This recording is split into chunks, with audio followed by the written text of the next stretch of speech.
Chapter 422 Coming Clean. 1.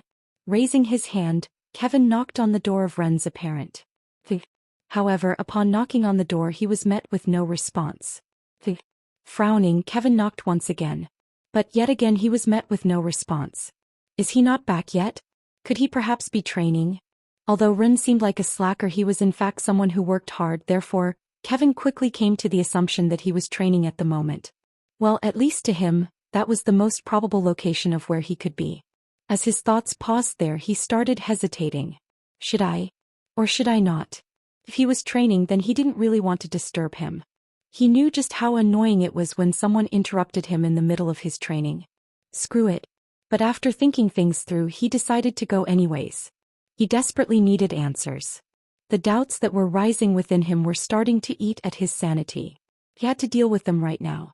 And so, after once again checking to see if Ren was present in the room or not, Kevin decided to head to the training grounds. At the same time, opening my eyes, I found myself back in the training room. D. 0000. What followed after was the repetitive sound of the alarm ringing, signaling that the training session was over. What followed after was a subtle clicking sound and the door opened. Leaning my head back, I breathed heavily. At the moment my mana was completely drained and I had trouble moving my body. As I had left my bracelet back in my apartment, I did not have anything to refuel my mana with. This was a precaution I took in the chance that the other Ren took over my body. Fortunately, nothing happened, but I didn't want to take the risk. Closing my eyes, instead of leaving the room, I remained seated and channeled the mana in the surroundings towards myself. As I was recuperating my mana, I started thinking back on my experience. Looks like I was right. Monarch's indifference is not a simple skill. For me to suddenly be brought to a weird void the moment I activated the skill, I could tell that there was now more to it than it looked on the surface. My apprehension towards it grew even more. Not only that, but the fact that I was somehow able to get the skill made me question reality. Did I really get the skill by simple coincidence? If so, it wouldn't make sense. How could such a skill suddenly fall in my hands like that? The more I thought about it, the more questions I had. But if there was one thing I was now certain about, it was the fact that I was being manipulated. Whoever the other Ren was, he was trying to make me act like he wanted to. Disgust washed over me as my thoughts paused there and my eyes opened. Is this how others feel when I manipulate them? Disgusting. Scratching the side of my head till my hair became messy, I coldly muttered. Want to treat me as a pawn? Raising my head, I clenched my fists tightly. Fine, so be it, use me as a pawn. I'll show you just what happens when a pawn does not move the way that you want it to move. If everything that I was doing was being directly predicted and controlled by him, then all I had to do was do something completely out of his expectations. I wasn't just going to let someone manipulate me. Propping my body up with the aid of the wall, I stretched my body. Despite the fact that I was still low in mana, having recuperated some of it in the meantime, it was now at a manageable level. Walking to the door and opening it, my feet came to a sudden stop. My brows furrowed tightly as my eyes locked onto a figure in the distance. What are you doing here? Standing opposite me all the way towards the other side of the entrance of the gym was Kevin. The moment my eyes lay on him, I was instantly taken aback. There's something wrong with him. The way he was looking at me. It didn't feel right. Extending his hand, Kevin pointed it at me. You. Kevin spoke. His words sounded quite cold. Taking a step in his direction, I tried to figure out what was going on. Hey, what's going on? Are you still worried about Emma? The shock he got from what happened to Emma must still be haunting him. Perhaps he came here to train and get his mind off of things. But as I took a step forward, he took a step back. Don't come any closer. What's wrong? I was instantly taken aback by his reaction. The confusion in me only grew as he continued to stare in my direction. It was then that he suddenly opened his mouth and asked. Ren, I want to ask you something. As he asked, his face was extremely serious. Though confused, I stopped moving and nodded my head. Ask. I put on a friendly smile. If you have anything to ask, you can just ask me. I will do my best to answer your questions. Okay. Kevin softly nodded his head. Then, staring deeply into my eyes, his voice suddenly became cold. Did you have any part in what happened with Emma? My face froze and the smile on my face quickly receded. Lowering his head and staring at me from the top of his eyes, Kevin repeated. I said, did you have any part in what happened to Emma? What? Did he figure something out? Bah, thump. Bah, thump. Unknowingly, my heart started to speed up. Staring back at him, I forced a smile. What makes you think that? Without saying anything, Kevin took out his tablet and turned on the holographic function where a replay of Emma's fight materialized in front of me. Moving his finger across the hologram, the video changed and it soon paused at the time where Aaron stabbed Emma in the back. Take a look at Aaron's mouth. Slowing down the footage, Kevin pointed his finger towards Aaron's mouth. I hope you send Rin your greetings for me. He slowly mouthed as his cold voice rang throughout the training ground. My heart sank at those words. Shit. Once the video stopped playing, Kevin put the tablet away. Tilting his head, he curiously asked. You said that Aaron shouldn't have remembered anything, yet why did he suddenly say those words? That. Lifting my head and meeting his gaze, I really didn't know how to answer. Should I just tell him that someone inside of me is trying to manipulate me and Kevin to do his bidding? Would he believe me when I say it? Biting my lips, I struggled to find a way to explain to him what was going on. But I knew that I had to reveal to him the truth. Like I've said before, in order to get out of the other Ren's influence, I had to do something that he couldn't possibly predict. And out of all the things that he couldn't possibly predict, that I would reveal everything to Kevin.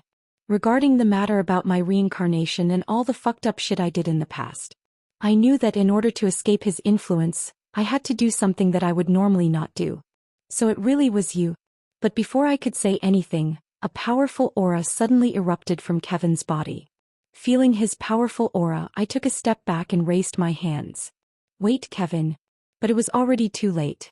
With a loud bang, Kevin's body suddenly disappeared before reappearing right in front of me. Opening my eyes wide, I saw his fists hurtling in my direction like a cannonball. What followed his fist was a muffled boom. Damn it! Seeing that it was too late for me to speak, gritting my teeth, I pressed my foot on the ground and sidestepped, narrowly voiding his fist by an inch. Successfully dodging the attack, channeling the small amount of mana I had in my hand, I softly placed my palm on his abdomen. My movement was so fast and fluid that Kevin was unable to react on time. Boom. With a loud boom like a missile, Kevin's body slid backward till his back crashed against the side of the wall. From where I was standing, I could hear a muffled groan coming from out of his mouth. Itchy. Damn it, I used too much mana. With heavy breathing, I gazed in the direction of where Kevin crashed. Kevin, wait a minute. Let me explain. What is there to explain? Kevin's loud voice reverberated throughout the whole training ground before once again dashing in my direction. This time his speed was a lot faster than before. Damn it, he's lost control of his emotions. I cursed inside of my mind as I gazed at Kevin, who was quickly rushing in my direction. I knew that I was in a lot of trouble at the moment. I had no sword and barely any mana left in me. At the moment, fighting Kevin was impossible. Swoosh. Feeling a powerful breeze near my face, using the last amount of energy inside of my body, I pressed my feet on the ground and jumped backward. Boom. Right as I dodged, Kevin's fist came crashing down against the hard ground. Fine miniature cracks formed around the area he punched. A small crater resembling the structure of Kevin's fist appeared on the ground. Staring in the direction of where Kevin's fist landed, I secretly sighed in relief. Had that hit me, I would have been seriously injured. Fortunately, because Kevin was not in the right state of mind, I was able to somewhat predict his movements, and hence why I was able to dodge his attack. Had this been the usual calm Kevin, I would have lost back in the first exchange. Staring in Kevin's direction before he could follow up on his attack, I screamed at the top of my lungs. Kevin, stop. Let me explain. Explain. Kevin's feet came to a pause. I was relieved to see this. However, that relief did not last for long as Kevin said. What is there to explain? Your expression tells me everything. You were responsible for what happened. Gritting his teeth, Kevin's voice raised. Tell me why I should believe anything that comes out of your mouth. Aichi. Instead of answering him, I breathed out and sat down on the ground. I give up. My abrupt action startled Kevin. Give up? What are you talking about? Crossing my legs, I channeled the mana inside of my body. A faint glow manifested around my body. Eyeing him from the side of my eyes, I raised my hand and showed him the fact that I was out of mana. As you can see, I am in no condition to fight. I then proceeded to extend my arms outwards, whilst waving my hands inwardly. In a motioning manner. Come do it. Beat me up. As you can see, I'm currently weakened. You're angry at me? Fine, be angry. I won't fight back. Do as you fucking please. A powerful aura sprang out of Kevin's body as he glared in my direction. This persisted for a minute before gradually, Kevin forced himself to calm down. Despite having calmed down, Kevin's glaring never receded as his chest moved up and down repeatedly. You calm? I asked, still seated on the ground. He didn't respond. Not minding this, I motioned him to sit down opposite me. Then raising my head and staring towards the ceiling where the lights were, I closed my eyes and took a deep breath.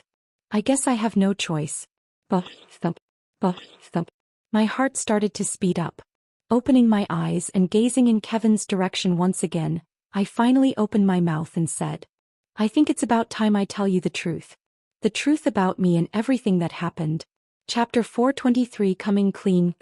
Gazing in Kevin's direction, I lowered my head and stared at the floor next to me. Following my hints, Kevin, who had calmed down, slowly walked over and sat down. He didn't say a single word throughout the whole time. I didn't blame him for his reaction. Resting my arms over my knees, I opened my mouth. Where should I start? There's much I have to say. There truly were a lot of things that I wanted to say. So many that I had difficulty trying to sort my thoughts out. But in the end, after realizing just how important it was for me to disclose everything, I calmed myself down. Eyeing Kevin from the side of my eyes, I muttered. Just so you know, you're the only one that I've ever told my secret. I hope you don't tell anyone else about my secret. This was a secret that I originally meant to take with me to the grave, but circumstances forced me to do otherwise. If I didn't disclose everything, the rift that the other Ren was trying to create between me, Kevin, and the others would simply widen. But if possible, I wanted only Kevin to know. It wasn't that I didn't trust the others, but I didn't want the others to have a false idea about who I was. Can you do that for me? Okay. After a long silence, Kevin eventually nodded his head. I smiled in response. Thanks. Then, letting out a deep sigh, I began recounting to him everything. Well, it all started a week prior to the beginning of the lock. That was the day I awoke. Or should I say, those were the days where my memories began. The moment I woke up, I had faint recollections of a previous world where mana did not exist and I was a novel writer. A failed one at that. Luminescent Swordman. That was the name of the last novel I created, and the name of the protagonist was Kevin Voss.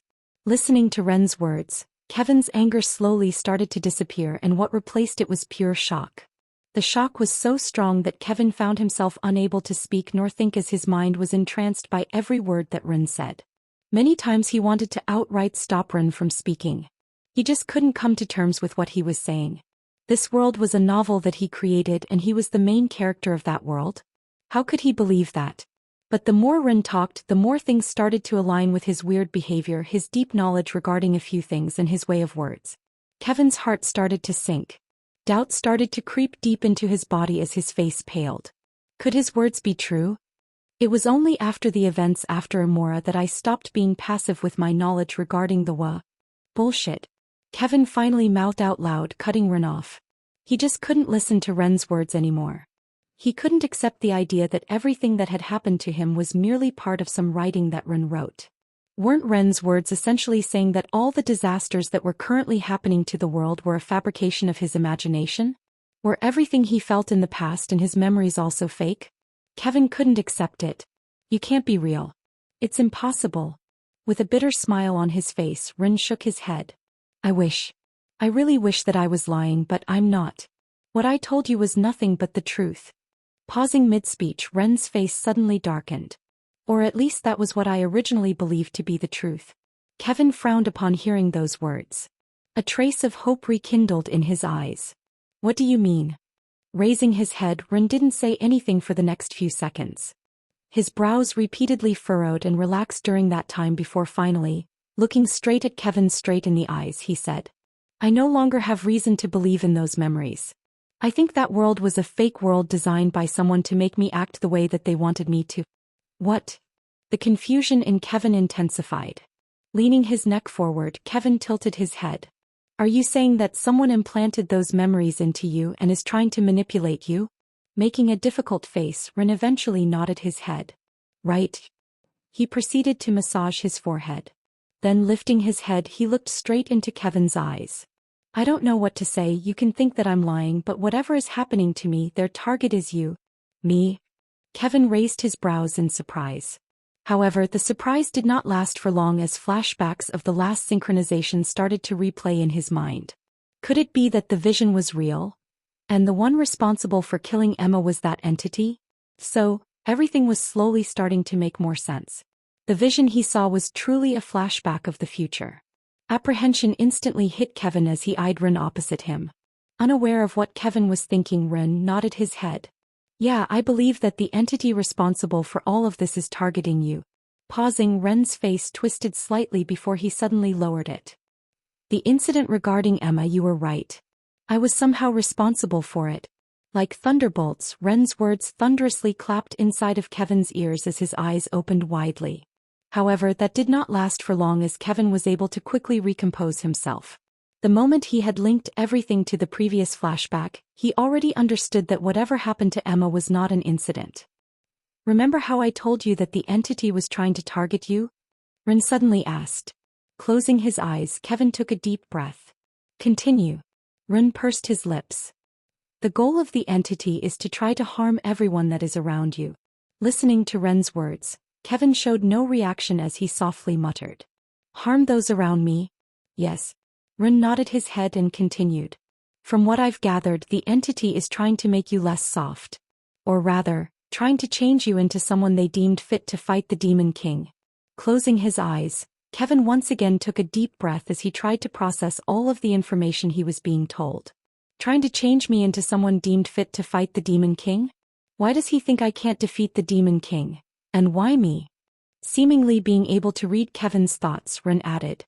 He is the one that the Akashic Records chose, and yet he is the one that is least fit to carry on that role. This was what he said. Lifting his head, Kevin suddenly felt his head throb. Akashic Records. Those words were once again being mentioned. Kevin was a smart person. The moment Ren mentioned those words, he was able to quickly piece everything together. The one that the Akashic Records chose. What else could they refer to but the system? Slowly the veil and mystery revolving around the world started to fade. Lifting his head, Kevin came up with a theory. But Ren seemed to be a step ahead of him. Before he could voice out his theory, Ren had already started speaking. Sensing that its existence was in danger due to the threat of the Demon King, as a way to preserve itself, the Akashic Records chose someone to prevent the Demon King from ever getting to it. And that person is none other than you, Kevin. This probably explains why you have a system. Hearing Ren's words, Kevin had no other choice but to agree. He also believed that this was the case. The only question he had was, why me? Out of all the people in the world, why him? He really couldn't understand this. Leaning his head back and staring at the ceiling of the training ground, Kevin tried to digest all of the information inside of his mind. Everything was starting to make more sense, however. Kevin knew that he had only barely scraped the surface of it. Sitting near him, Ren also remained silent. He had a thoughtful look on his face. As he looked at him, the previous anger that Kevin felt for him slowly started to dispel as he asked. Did you figure something out? Raising his head and looking at him, Ren shook his head. Nothing concrete yet, but thinking back at the vision you previously told me about, I have a nagging feeling that whoever the entity trying to manipulate us is, he knows the future. Raising his hand and placing it below his chin, Ren carefully said. Remember how you said something about the time remnant targeting you? What if the entity inside of me is the time remnant? That makes sense. Kevin softly muttered as he sat up straight. Whatever this entity is, we can conclude that its end goal is defeating the Demon King. But we still don't know why. Yeah. Letting out a long breath, Kevin stood up.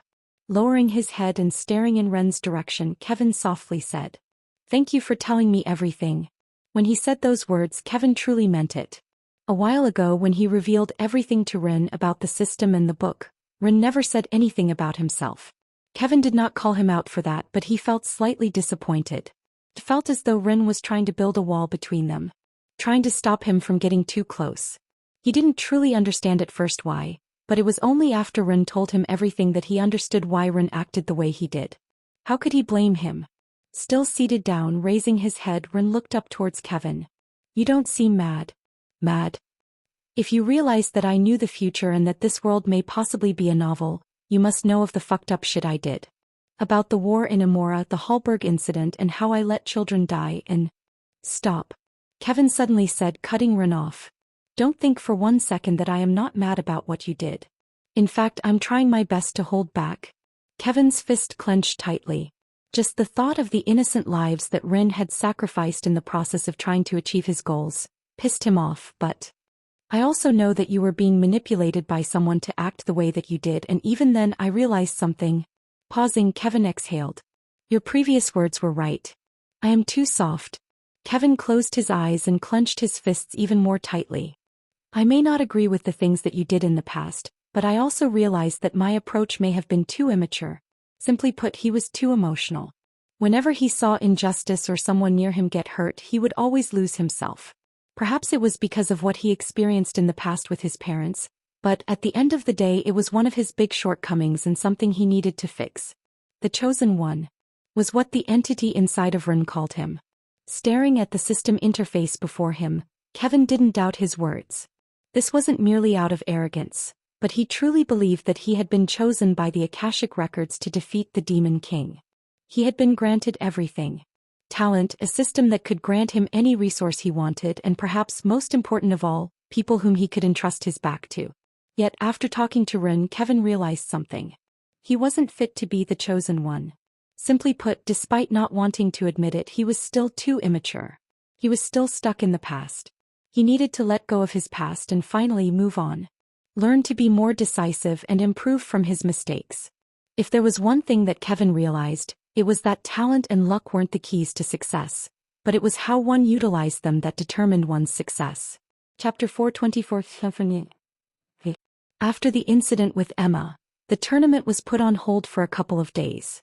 The reason why it was put on hold had nothing to do with Emma, in truth. Instead, it was because the preparations for broadcasting the tournament throughout each domain were ready. Since it required a lot of mana to broadcast the events, the leaders only chose to start broadcasting them at the round of 32. With radio frequencies being blocked by the barrier enveloping Isanor, normal broadcasting means couldn't be used. Hence the long waiting time. At least this applied to the human side, as they needed to make the proper arrangements. They weren't as advanced as the other races after all. Congrats on passing the round.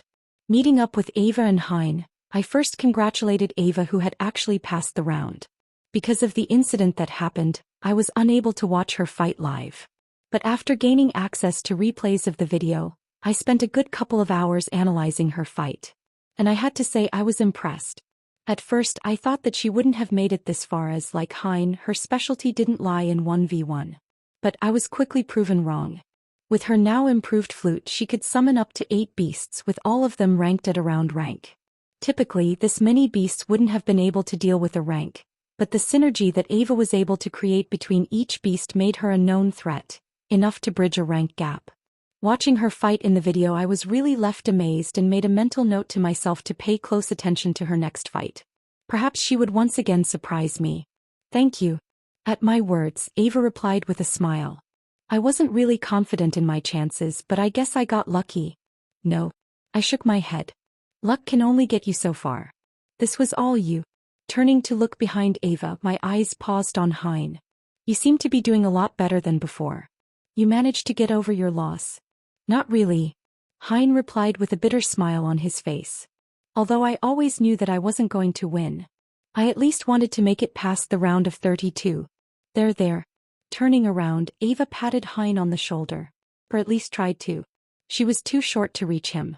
Eventually, after realizing that she couldn't reach him, she gave up. Whatever. She softly mumbled as she crossed her arms and pouted. Hein, who was already used to such a scene, didn't seem to mind it and continued. I don't know, I just feel like I still have a lot that is lacking. Don't we all? Honestly, I felt gratified that Hein felt this way. If someone did not think they were lacking in anything, then their growth would just stunt. Even Kevin, whom I had talked to last night, realized just how many flaws he had. No one was perfect. That included me. I was nowhere near perfect. But just because one had flaws didn't mean that they were weak. Well, since you realize that you have many flaws, just work on them. The less they become apparent, the more you know you're doing something right. I was honestly not the best person with regard to giving advice, but I firmly believed what I just said. Fortunately, Hein understood the intent behind my words and nodded his head in understanding. Yeah. That's good. With a smile on my face, I glanced around. By the way, where are the others? You mean Small Snake and the others? Ava asked. I nodded in response. Yeah. Did they perhaps go around to explore the city? It was understandable after all, since they weren't participating and perhaps got bored. But Ava's next sentence completely caught me off guard. Oh, they went back to the human domain for a bit. Unable to process her words, I blinked repeatedly. What did you just say? With a strange look on her face, Ava replied. I said that they went to the human domain. You can do that. The confusion within me grew even further. Ah, right. You were probably busy with everything that happened, so you didn't know the portals have been opened up. Unfortunately, only those who are not participating can leave. The cost is expensive too. I see. They could have told me beforehand. I was a bit salty about this development, but I wasn't too mad. After all, once the tournament ended, I was planning on settling back in the human domain. Well, of course, that depended on whether everything that I had set up beforehand worked. I did message Donna and Monica regarding it too. They said that they would help me, but I hadn't heard back from them since then. Well, whatever. I guess I should use this time to relax. I eventually shrugged my shoulders. Since the only people that could go back were the ones that weren't participating in the tournament, I couldn't go back and visit my family. Either way, it didn't really matter. I was going to meet them soon enough. The two of us will go now. Hein said that he will help me train for my next opponent. Snapping me out of my thoughts was Ava, who waved goodbye to me. Raising my head and glancing in their direction, I waved back. Bye. Following my words, the two of them left, leaving me alone, standing in the middle of the city. What should I do? There wasn't really much for me to do at the moment. I couldn't really talk to Kevin since he was probably sorting his stuff out, and Melissa probably headed back for a bit. Amanda had said that there was something for her to do and she will contact me later. There really wasn't any. Actually, there was someone. As my thoughts paused there, scratching the back of my head, I let out a sigh after a while. Whatever, I'm that bored. It won't make a difference. Taking out my communication device, I quickly dialed a number. After a couple of rings, someone finally picked up. It was Jean. What do you want? Cough. Heading Jin's voice and recalling the past we had with each other, my voice raised a bit. Well, Jean, it's been a while. You free? At the same time, in a different place. Here. Inside a large room, a rough nasal sound resounded throughout the whole place. Seated at a large table were over 10 figures, each of which was an orc. In the middle of the table were multiple projections, depicting the image of all the contestants remaining. Valian, Borolig, Ignar, Amelia and Kevin Voss. These are the most likely candidates for the top spots. One of the orcs seated said while sorting out the images. A deep silence ensued in the room as everyone gazed at a certain individual. The moment their eyes landed on him, their breathing became rough and unknowingly lowered their head in submission. The individual before them was called Keimer, and he was the strongest orc amongst the younger generation. With a rank of, he was one of the individuals with the highest chances of winning the tournament. Staring at the hologram, Keimer finally opened his mouth. Here. Who is the biggest threat? Although he spoke softly, his voice rang throughout the whole room like thunder, alerting everyone present. The only one that seemed to be unfazed by this was the orc who had previously spoken. His name was Artian, and he was the strongest orc in the room at rank KHR. If we directly look at it from what we've seen, Valian, Borolig, Ignar, and Amelia are the only ones that truly pose a threat. Maybe the human Kevin can be dangerous, but he's only ranked. Disgust flashed across Keimer's face as soon as he heard that Kevin was only ranked. Is he the strongest amongst the humans? Yes. Artian nodded. Closing his eyes, Keimer leaned his head over on his hand that was clenched into a fist. How weak. He spat. The purpose of this non-essential tournament was to test whether humans are worth entering our alliance? That's correct. Artian once again nodded. What about the other humans? How strong are they? Tapping on the hologram, Amelia opened up several other profiles. Ava Leafs. Her rank is the lowest amongst the contestants present at rank. However, with the aid of some weird artifact, she is able to summon multiple beasts, making her a sizable threat. Swiping right, another profile appeared. Amanda Stern rank. Long-range attacker uses a bow. Jean Horton rank. Assassin type uses daggers. Aaron Rhinestone. Rank speed type, uses daggers and has a technique that allows him to switch places with people. Data regarding his skill is incomplete. Lastly, Carolium. Believed to be using an alias, he's a rank swordsman. The fighting style seems to depend on special car-like artifacts. Despite being the same rank as Kevin, it is believed that his combat power is far below his. Listening to Arshan's narration of the human contestants, Keimer gradually frowned. In the end, after a while, he shook his head in disappointment. Worthless. None of them are worth taking note of. Skip towards the other contestants. As you wish. Swiping his hand, another series of profiles appeared and Artyom went through the same process again. Similar scenes took place on the Elven side, as the strongest Elven contestant Valen showed the same reaction as Keimer upon looking through the list of remaining contestants. Seated at the head of the table, his silver-colored hair gently cascaded down his shoulders as an air of nobility exuded from his body. Accompanying the noble air was a cold and arrogant one. Apart from that human named Kevin Voss, there is no one worthy of note. His voice gently traveled throughout the room. Lifting his head and staring at the other elves seated in the room, he casually said, "You guys will be in charge of taking care of the other humans. They may be the same rank as you, but you shouldn't have trouble beating them." Yes. All the elves simultaneously nodded upon hearing Valen's words. Good. Valian nodded. Looking back at the human profiles, traces of disappointment flashed across his eyes. As a royal blood of the elves, he naturally understood the purpose behind this tournament, and to say that he was disappointed was an understatement. He had been paying close attention to the humans and honestly he was quite irritated by them. To think that this was the best they had to offer. Embarrassing and appalling. I think we've sorted everything out already. I will be taking my leave. The more he thought about it, the greater the anger within him rose. Standing up, he brushed his silver hair behind him and left the room. Following him from behind were 5 other elven figures. As he left the room, Valian's face twisted slightly. To him, the only way humans could join the alliance would be through being their cannon fodder. They simply weren't worth the time. As his thoughts paused there, he muttered inside of his mind. You want to join our alliance with that level of strength? Fine, so be it. I will let you guys understand just how big the difference between our races are. His words weren't merely out of superiority but based on what he had seen so far in the tournament. Chapter 425, Confrontation. At the moment I was currently sitting down inside a famous elven shop where one could enjoy the fantastic scenery of the city from above. Sat with one of my legs crossed, I enjoyed the nice northern breeze. Hey. Taking a sip of the famous elven honeydew drink, I greeted Jean who was walking over with a serious look on his face. Squinting his eyes, Jean wordlessly sat on the seat opposite of me. What's with the serious look? I asked. He looked like someone that was just about to fight his biggest enemy. How strange. You still haven't told me why you're meeting up with me.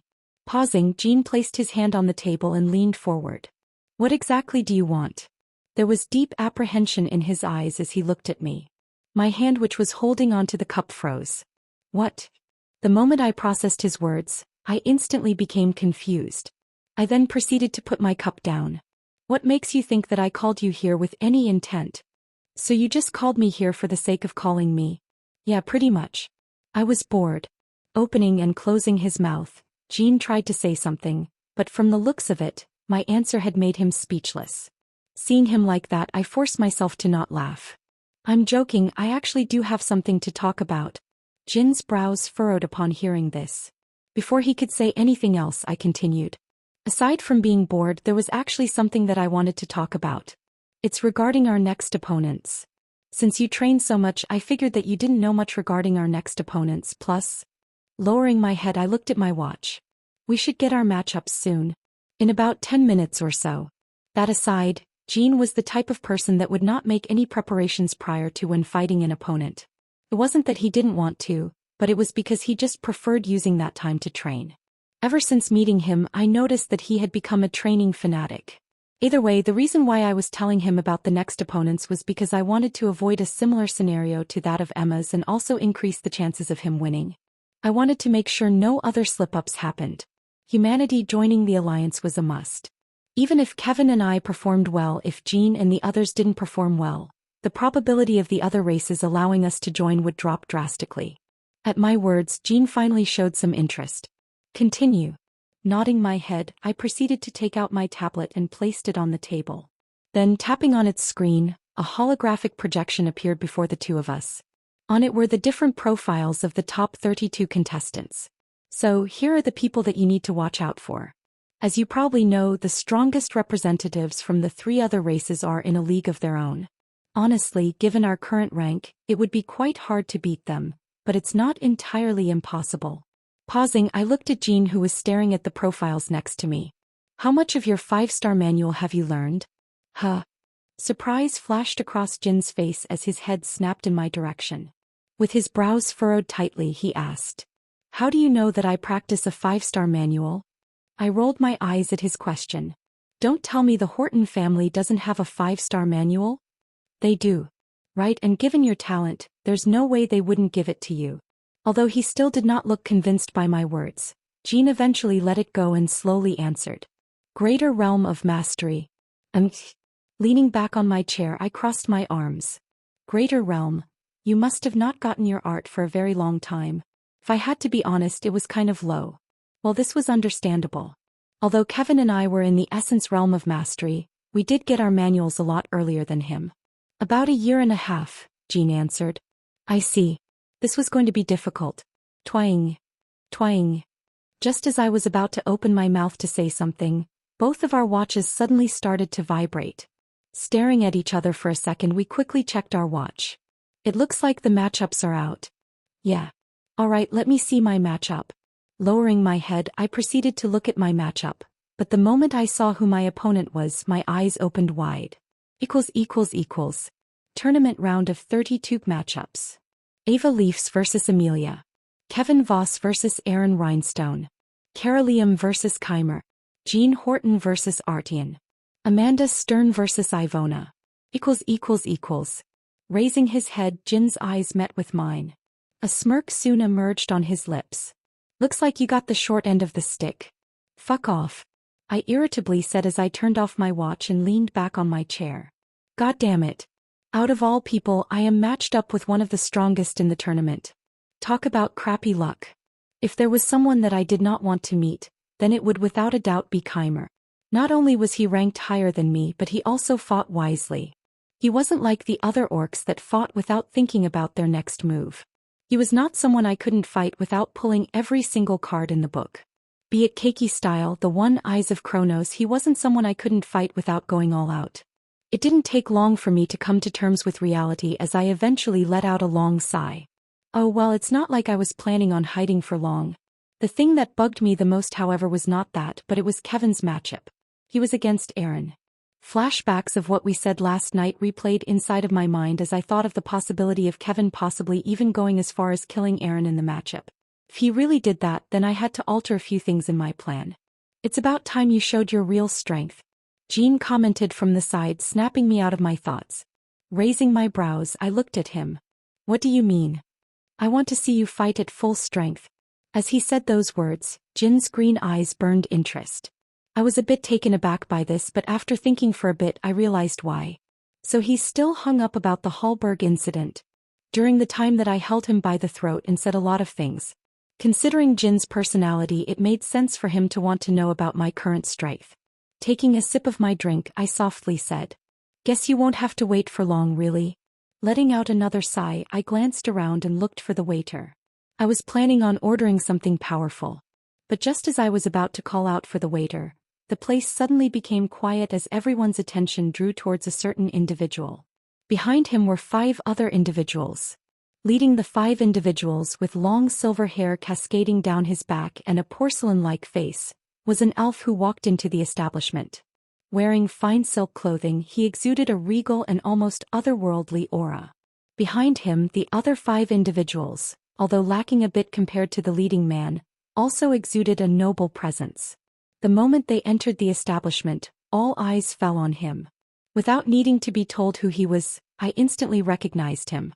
He was none other than Valian, the strongest participating elf. Someone that was on par with Chimer in terms of strength. Seated from where I was, I could feel the respect and awe the others had for him. I wasn't the only one that felt this way as Jean shifted his body on the chair. Glancing at him from the corner of my eyes, I mumbled, "Looks like we found your elven brother." "What?" Jean replied in confusion. Leaning slightly, I elaborated. "Not too long ago you acted exactly like him. In fact, you still do." That arrogant and smug look seemed to favor the respectful stares from the others. He really did act like the old Jean. The moment he heard my comments, Jin's eyes squinted. He had obviously understood what I meant and was obviously not pleased. Then, thinking of something, he raised his head and nudged in the direction of one of the elves following the silver-haired one. "Guess we also found your family. You pretty much acted like them not too long ago." "Paul." I scoffed. But as I took a closer look at the people following behind Valian, who looked just like extras, perhaps Jean did have a point. Not that I was going to admit it.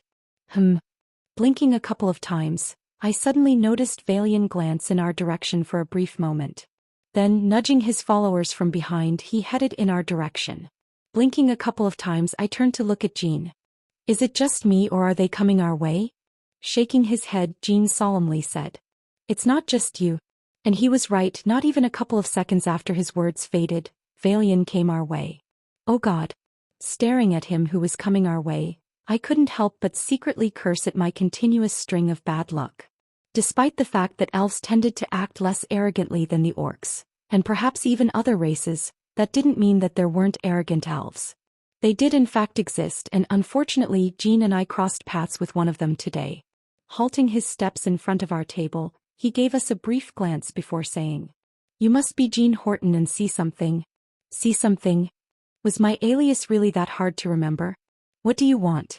Jean coldly answered by the side. His words were quite blunt, but I knew he could already tell from a glance that Valian was looking for trouble with us. Hence why he quickly discarded all forms of courtesy from the get-go. Pausing his eyes on Jean, Valian calmly replied, "What I want is simple. Give up on the tournament." Listening to his demand, I almost spat out the drink that I had in my hand. My sudden action did not go unnoticed by Valian, who showed a displeased expression. "Is there something funny about what I just said?" Tilting my head back, my face turned strange. Without answering him, I leaned closer to Jean. "Are you sure he's not part of your family? I swear he really does act like you." The similarities were almost impeccable. "Shut up." Raising his hand, Jean pushed me back to my seat. I clicked my tongue in response.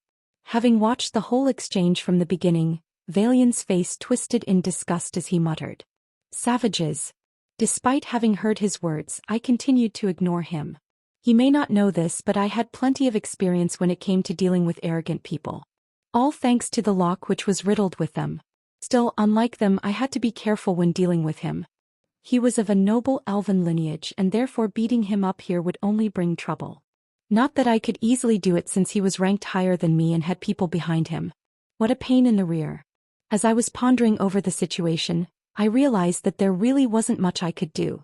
Considering the bigger picture, if I acted out too much at the moment, it would only be detrimental for me and the others in the tournament. Jean also seemed to have understood this as he forced himself to hold back. Turning my attention towards him, leaning on the table with my arm, I asked, "Say, why do you want us out of the tournament?" "Because it's an embarrassment," Valian replied with a voice filled with scorn. "If they allow people like you to make it far, it would only devalue the power of our races." Okay. Nothing he said really made sense, but I pretended to nod at his words. "So what do we get for forfeiting the match? You must offer us something, right?" The moment I said those words, a powerful pressure suddenly bore down on both Jean and me. It was so sudden and unexpected that we weren't able to react on time. It felt as though a heavy track had suddenly been parked on top of our backs. Ugh. A groan escaped from my mouth. Guess he has a lot more self-control than I originally anticipated. I muttered inside of my mind as I felt the heavy pressure on me lighten up. Was really hoping he would do something stupid and exploit it, but I guess he wasn't as dumb as he looked. "What do you get from forfeiting the match?" Valian's face twisted even more savagely. "You get to keep your honor intact." "I'm not saying this for my sake. I'm saying this for your sake." He hatefully spat. Before I could say anything else, Valian turned toward one of the waitresses in the establishment. "Kick the both of them out." And just like that, giving us one last cold look, Valian left and sat down at a table further away from us. Following his actions, 2 waiters came to us and politely told us to leave. Since I didn't want to cause any trouble, I obediently left the establishment with Jean. Once we were a couple of meters away from the place, Jin's cold voice rang from behind me. "Are you just going to let him get away with what he did?" "Get away?" A chuckle involuntarily escaped from my mouth as my eyes flashed coldly. Turning to look in Jin's direction, I softly muttered, "Don't worry, I'm definitely not going to forget about this." If there was one thing that most people close to me knew, it was that I was the epitome of pettiness. What happened today? Definitely was not going to forget. Chapter 426, Round of 32-1. On the same day, in a remote location in Isanor. With tall trees covering the sky, the only light that came was from the sun above, which had to pass through the many leaves above, creating a yellow net of light. Walking up ahead and leading Amanda inside of the forest was an elegant elven male. With a simple smile on his face, he pointed towards a certain direction and said, "This way, please." Amanda gave a simple nod in response. At the moment, Amanda had many questions she wanted to ask inside her mind. Recalling everything that happened to her not too long ago, everything felt like a blur to her. She was just minding her business in her room, reading a book that she enjoyed when out of nowhere, the elf before her came to knock on her door saying that someone important wanted to meet with her. She was a bit apprehensive about the whole situation, but seeing how insistent he was being, she had no choice but to go. Of course, she did give a heads up to Donna and Monica about her current situation. But apparently they knew beforehand, dispelling all of her worries. "We're here." Stopping in front of a large ancient tree, the elven male placed his hand on the tree. It was at that moment that a green light exuded from his hand, and the ground trembled. Rumble. Following the low rumble, much to the shock of Amanda, the tree started growing in an upward manner. This persisted for a couple of seconds before it finally stopped, revealing a small door. Taking a step to the side, the elf opened the door and gestured for her to go in. "Please." Nodding her head, Amanda slowly walked in. Upon entering the place, Amanda suddenly heard the sound of the door closing behind her. Turning around, she realized that the elf was no longer there and that she was the only person present. Wariness instantly flashed across her face, but just as she was about to walk back to the door, a gentle voice entered her ears. "Don't worry, we mean no harm." Upon hearing her voice, Amanda's head snapped in the direction of where the voice came from, and when she did, her eyes opened wide.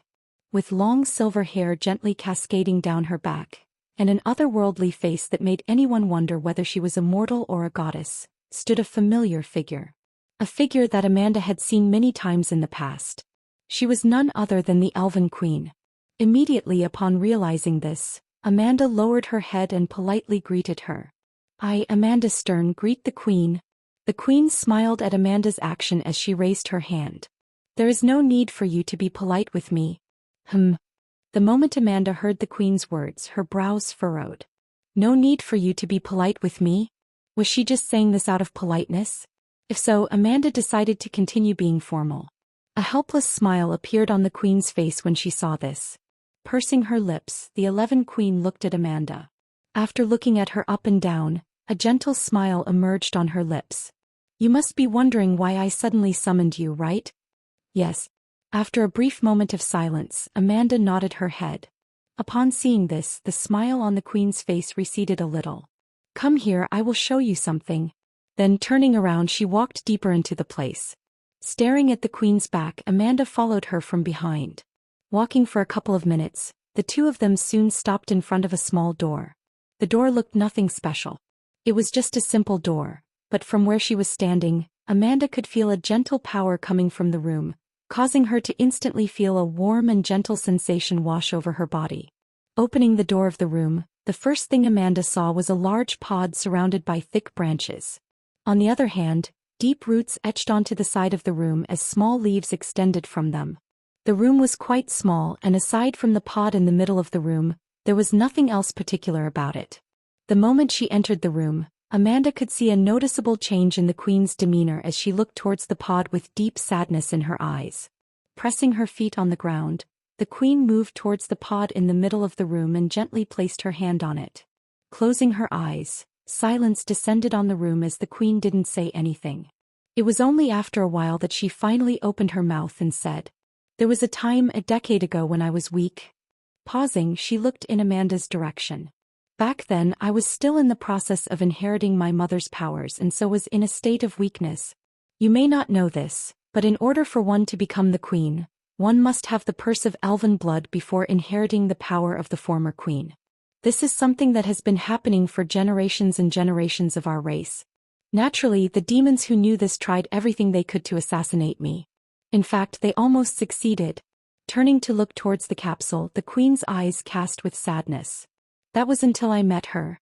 The moment her words faded, she looked in Amanda's direction and muttered, "Your mother." Bang! Like a thunderbolt, the queen's words reverberated throughout Amanda's mind as she tried to process what she was saying. Her indifferent demeanor crumbled slightly as she turned to look at the capsule in front of the queen. Seeing the look on Amanda's face, the queen motioned her to come. "Have a look." Without saying anything, Amanda slowly walked up to the capsule. The closer she walked to the capsule, the more difficult it became for her to walk. It felt as though heavy lead had been stuck on her legs, preventing her from moving forward. But eventually, Amanda was able to reach the capsule. Once her footsteps paused in front of it, she took a deep breath. Buff, thump, buff, thump. Staring at the capsule, she could feel her heart beating deeply inside of her own body. Swallowing a mouthful of saliva, she slowly leaned her head forward and peered through the small gap in the middle of the capsule. "Ah!" A weird sound came out of her mouth the moment her eyes peered through the small gap of the capsules as she stumbled a couple of steps back. Covering her mouth with both arms, Amanda's mind shook. She couldn't understand what was happening. Recalling the face of the woman inside the capsule, Amanda was sure. She was her mother. The resemblance with her was almost uncanny.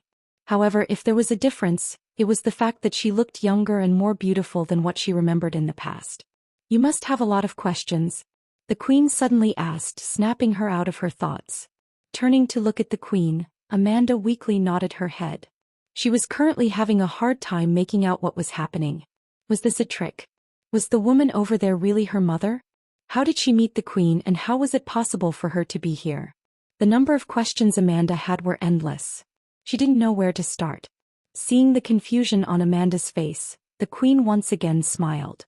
Then, with her eyes still locked on the capsule, she suddenly asked, "Do you know the reason why your mother left your side when you were young?" "Because she couldn't cope with the pressure coming from my father's guild," Amanda answered after a short pause. This was the answer that most people she asked told her, and was what she believed throughout her whole life. However, in response to her words, the queen merely shook her head. "No, it's not." Amanda's body froze upon hearing this. Her mind followed along as it blanked out. What did she mean it's not? Was the queen trying to insinuate that whatever reason her mother left her not because of what the others told her? Her heart started beating even more wildly. "Your mother left not because she didn't want to be with you, nor because she couldn't handle the pressure coming from handling such a big guild, but it was because she was cursed." Cursed? Amanda's brows jumped up in shock. Staring at her, the queen nodded her head. "Yes, you may already know what the curse is. It's queen a famous one, the Mind Breaker curse." Opening her mouth, no words came out of Amanda's mouth as she struggled to find the right words to say. Amanda wasn't dumb. After hearing what the queen said, she already realized what happened. The Mind Breaker curse was an infamous curse that the demons could apply to humans in order to control their life and death. It was a curse that was famous for not having a cure. Putting the pieces together, Amanda understood what happened. Somewhat and somehow her mother got cursed by a powerful demon, and in order to keep her and her father safe, she chose to directly flee with the excuse of not being able to handle the pressure. As her thoughts paused there, Amanda felt a tear stream down her cheek as her heart started to hurt. But before she could wipe the tear, she suddenly felt a soft hand touch her cheek. Lifting her head, she saw the elven queen stare at her with a soft smile on her face. "It seems like you've figured out what happened." Amanda nodded her head. Her shoulders trembled at the thought of everything her mother went through. Suddenly she felt a hand press onto her shoulder. Without looking, she knew that it was the queen. "Your mother was quite a smart and brave woman," the queen said. "In order to stop the demon from using her to target your father, She directly pretended to not care about him and leave. Furthermore, in order to stop the demon from directly telling your father the truth, she fled out of the human domain and threatened to end her own life within a couple of days. Caressing head hair back, the queen continued. You may not know this, but cursing someone with the Mindbreaker curse is not that simple. Especially the number 1 guild in the human domain. It probably took the demon an insurmountable amount of resources to even curse her. Not wanting to let go of their one chance to take control of the number 1 guild in the human domain and waste all the resources that they had invested, the demon pursued her, and during that pursuit, it was there that I met her. Taking her hand away from Amanda's shoulder, the elven queen turned to once again look at the figure hiding behind the capsule. It was during her pursuit that she stumbled upon me, who was quite injured. Taking pity on me, she took care of me and healed me up. During those days we developed a close relationship with each other, and that was how I was able to learn the truth. And, with her protecting me, I was able to successfully take in my inheritance and gain enough power to defend myself. But, closing her eyes, the queen tried her best to suppress her emotions. But it was to no avail, as Amanda could feel subtle fluctuations coming from the mana in the air. The moment I was able to take in my inheritance, the demon pursuing her realized that they could no longer do anything and just decided to end things by activating the curse. The queen suddenly clenched her fist tightly as she bit her lips. Her usual calm expression crumbled slightly. I tried everything I could to save her, but the curse is simply too strong. Despite my powers, all I could do was watch as she slowly died from the curse. I even tried feeding her an elven tear once I brought her back to Isanor. But it was to no avail, as her life energy continued to drain away at an alarming rate. Taking a deep breath, heavy sadness flashed across the queen's face as she mumbled. In the end, the best I could do was seal her here. Lifting her head, the queen turned to look at the capsule that was connected to the many roots coming from above the room. The capsule over here will constantly feed her life energy, keeping her alive. But in the end, despite all of the life energy that was entering her body, the curse is slowly eating away at it. Unless we can find a cure for the curse, there is no way to wake her up. A heavy silence descended upon the room once the queen's words faded. Having listened to every word the queen said, Amanda turned to look at her mother's figure that was peacefully resting inside of the capsule. Tears streamed down her face. I'm sorry, Amanda muttered inside of her mind as her shoulders shook even more. And thank you for everything you did for me. Chapter 427, Round of 32-2. Human Domain, Ashton City. The moment it was announced that the conference would be broadcasted throughout the whole human domain, an air of excitement washed over the entire city as everyone fine-tuned their devices to stream the entire tournament. According to sources, only 6 humans managed to qualify for the round of 32. Broadcasted throughout every screen were the faces of 2 announcers as they talked to each other. Of the 2 announcers, one was a female announcer with a beautiful face and glossy black hair that gently fall behind her shoulders. Wearing a beautiful dress, she looked especially dazzling. Her name was Lorena, and she was a famous. Chapter 428, Round of 32-3. Begin. The moment the referee's words faded, both Ava and Amelia simultaneously moved. Raising his hand, the mana in the air agglomerated towards the palm of Amelia's hand, creating a circular pressurized wind ball. Within a couple of seconds the ball turned the size of a basketball before, with a low shout, Amelia directed the ball in Ava's direction. Swoosh. With a low hissing sound, the ball quickly headed in Ava's direction as it pierced through the air at a terrifying speed. It was so fast that the spectators below were unable to see a thing.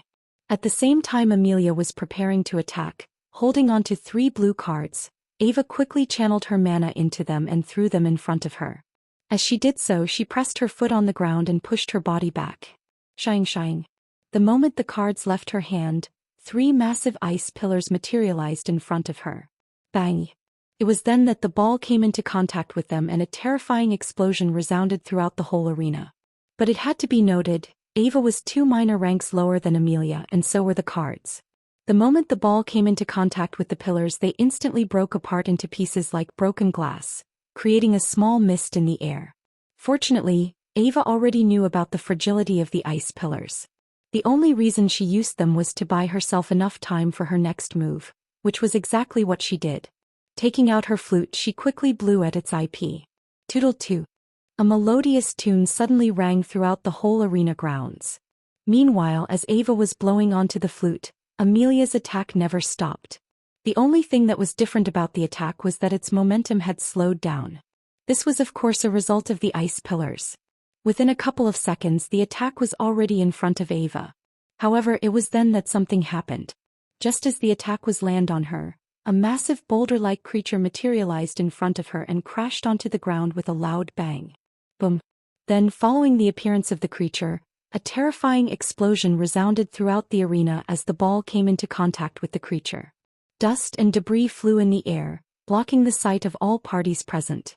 As this happened, the hearts of every human that was watching tightened as everyone wondered. Was Ava able to stop the attack or not?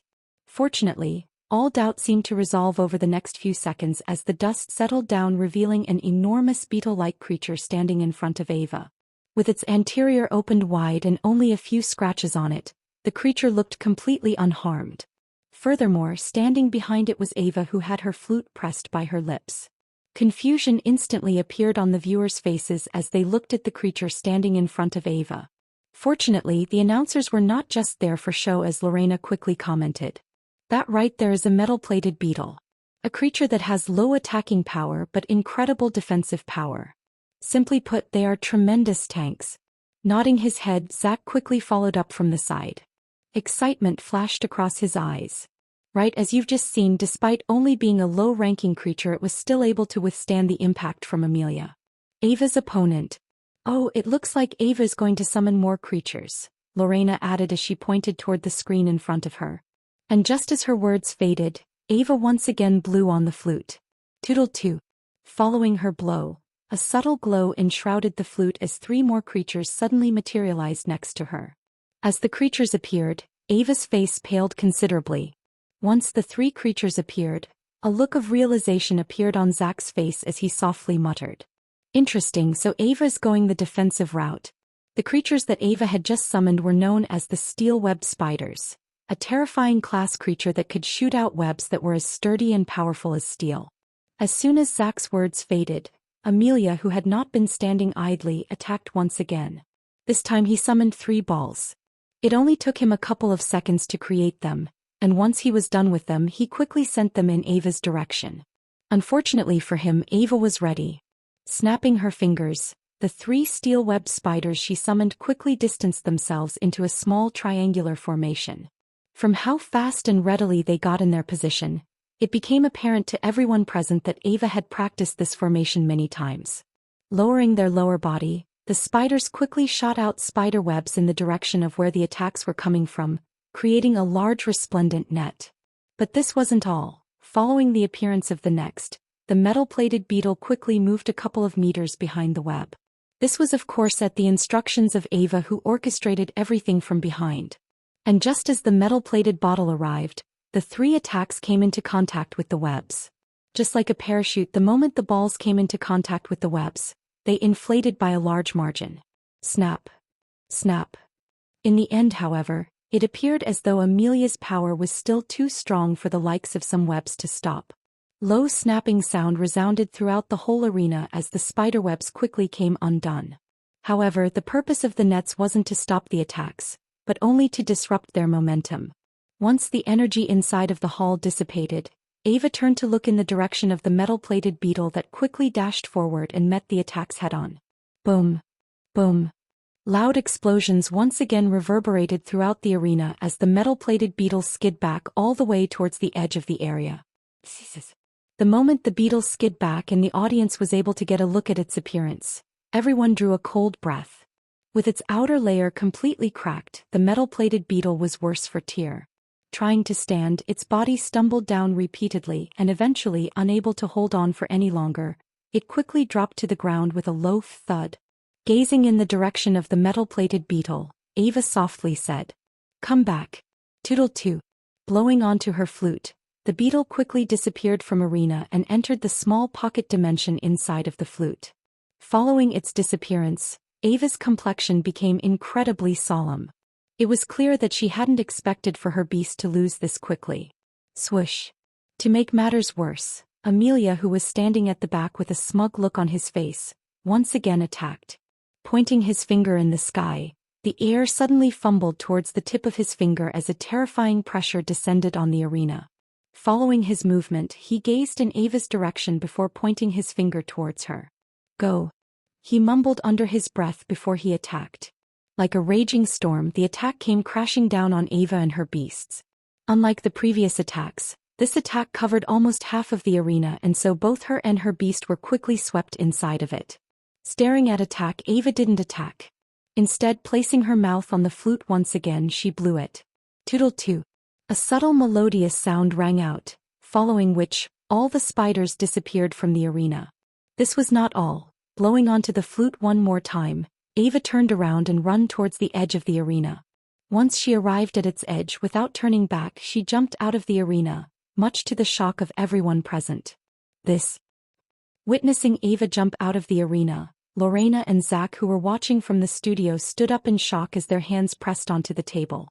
Then, glancing at each other for a good second, they looked back at the cameras and slumped back on their chairs. Ladies and gentlemen, it appears as though contestant Ava Leafs Wait, look.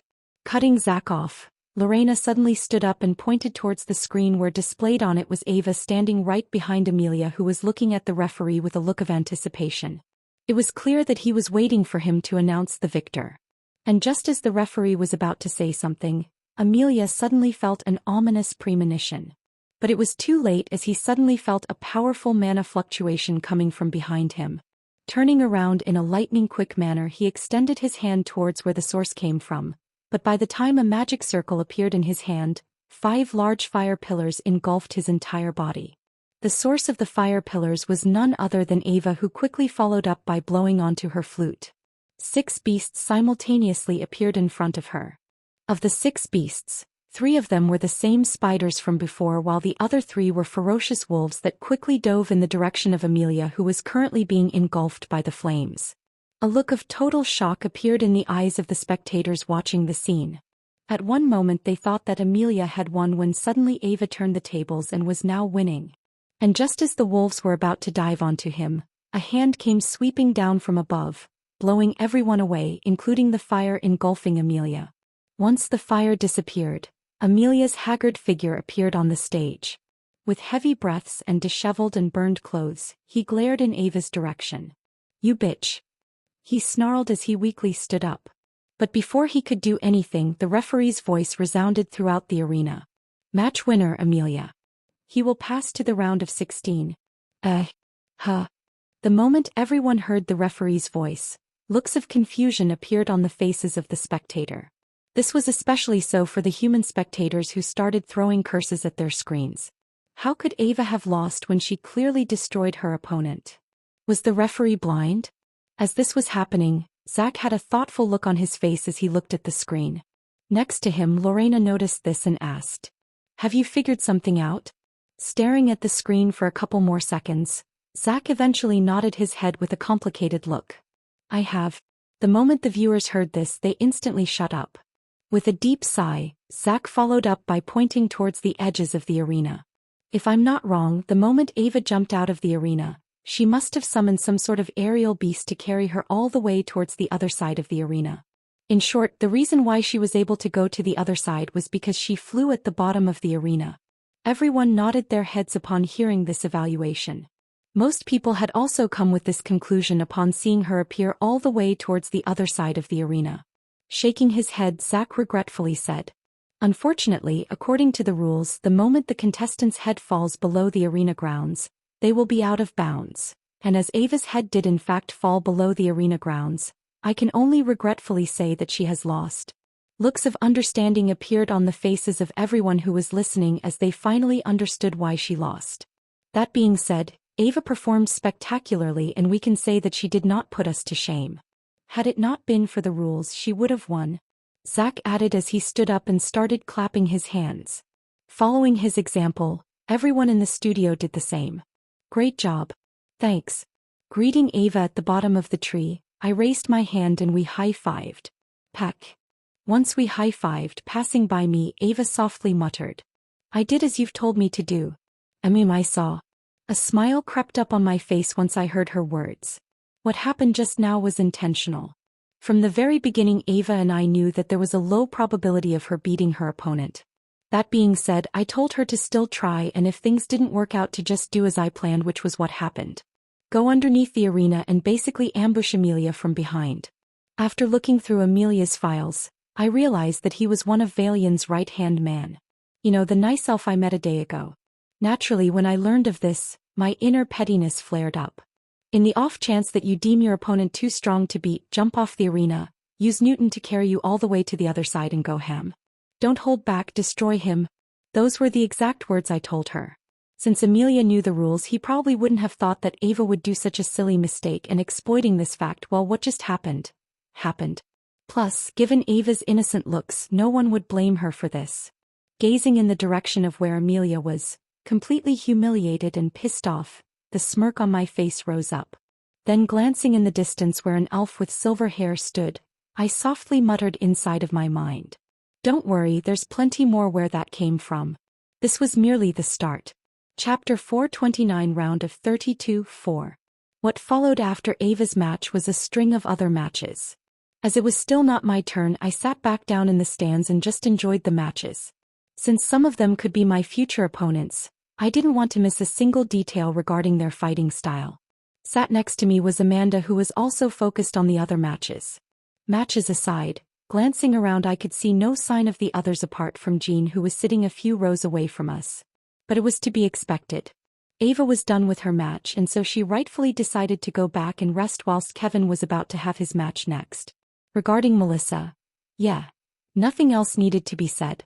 On that note, turning my wrist and gazing at my watch, I also started to get ready for Kevin's upcoming match. The moment that Kevin and Aaron would appear on the screen would be the time I reactivated the device.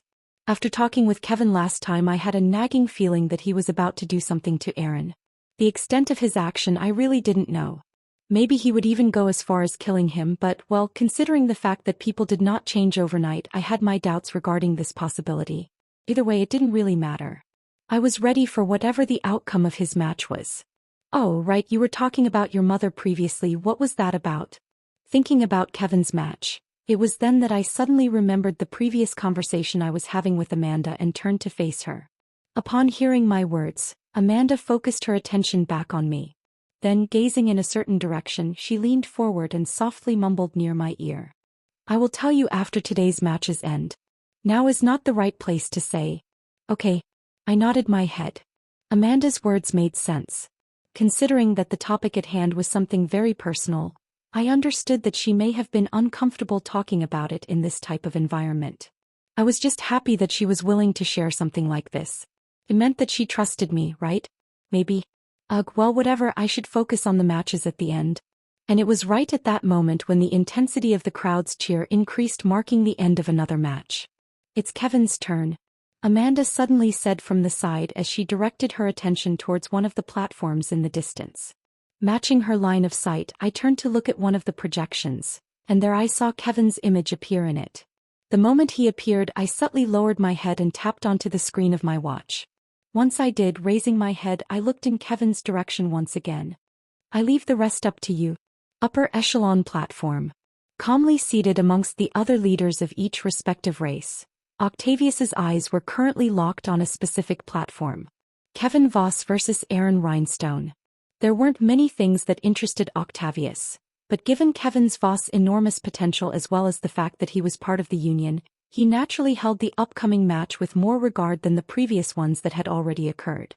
However, the same thing couldn't be said for the other people seated close to him, as neither Gervas, Brutus or the Elven Queen seemed particularly excited about the upcoming match. Twang. Twang. Just as the match was about to start, Octavius felt a small vibration coming from his watch. Lowering his head and turning his wrist slightly, his brows furrowed upon seeing the message. We have once again received signals of 870 SIXS presence. We are currently in the process of locating him. How should we proceed? Tapping onto the side of his chair with his finger, Octavius replied briefly. Keep doing what you're doing. Once you locate 876, report it to me. I'll handle it. Understood. Taking his attention away from his communication device, Octavius once again focused his attention on the upcoming match. All thoughts about 876 disappeared from his mind. Why did I join the Union? Kevin wondered to himself as he stood at the edge of the platform. The reason he joined the union was for the sake of having an important backer. After the incident back at the lock where Rin died, Kevin wanted nothing more but to take revenge on Aaron. After all, he was the one that caused the death of his friend. Over the years he had set himself a goal, and that goal was to get revenge on Aaron. He had made a lot of preparations for it as well. In order to get revenge on Aaron, Kevin had to thoroughly research his backers and connections. It wasn't an easy task as Aaron's backing was extremely powerful.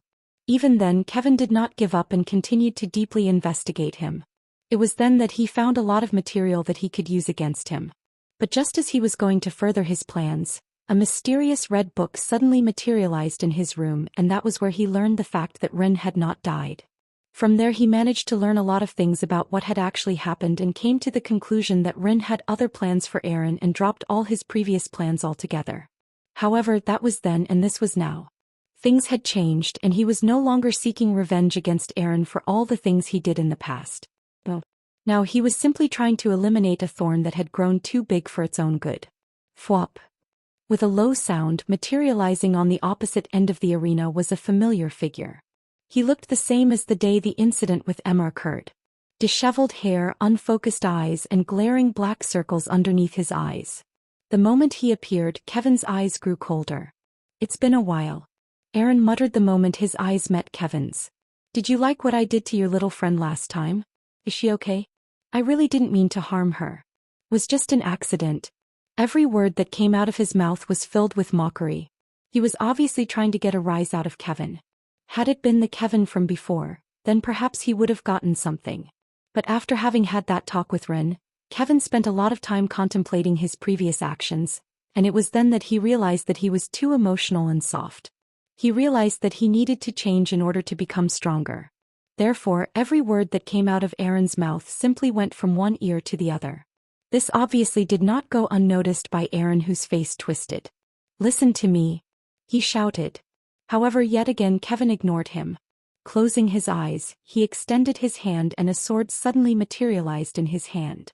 Like a ripple less aged well, his mind instantly calmed down and all the noise coming from the outside disappeared. Whew. Taking a deep breath and opening his eyes once again, Kevin noticed the fact that the referee had appeared on the stage. Meeting the referee's line of sight, Kevin nodded his head. Turning his attention away from Kevin, the referee turned to look at Aaron, who had calmed down and nodded back.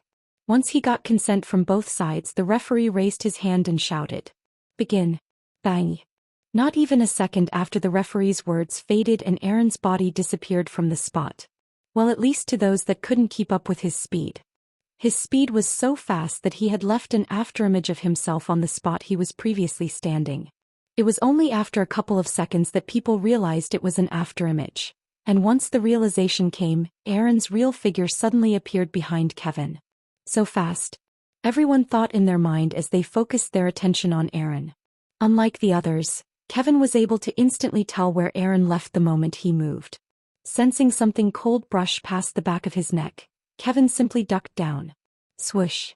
Right as his head moved down, a cold blade suddenly materialized, slashing in a horizontal manner. Unfortunately for him, Aaron's attack missed. Despite missing his attack, Aaron quickly followed up with another attack. Using his other dagger, he slashed downwards. But Kevin was one step ahead of him. Pressing his foot onto the ground beneath cracked apart as Kevin propelled his body backward, slamming directly against Aaron's. Bang. Once their bodies came into contact, Aaron's found his stance breaking apart. This was what Kevin was aiming for.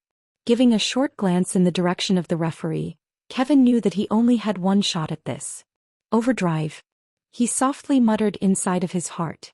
A tremendous wave of mana suddenly burst out of his body as his rank quickly rose to rank, almost reaching the threshold of. This was not all. Following the usage of overdrive, Kevin quickly bit his teeth where two advanced, speed-enhancing potions were hidden. The moment he bit them, a wave of cold fluid instantly traveled throughout every corner of his body as the explosiveness of Kevin's muscles increased further. If Kevin's previous speed was around rank, then it was currently even faster than that at.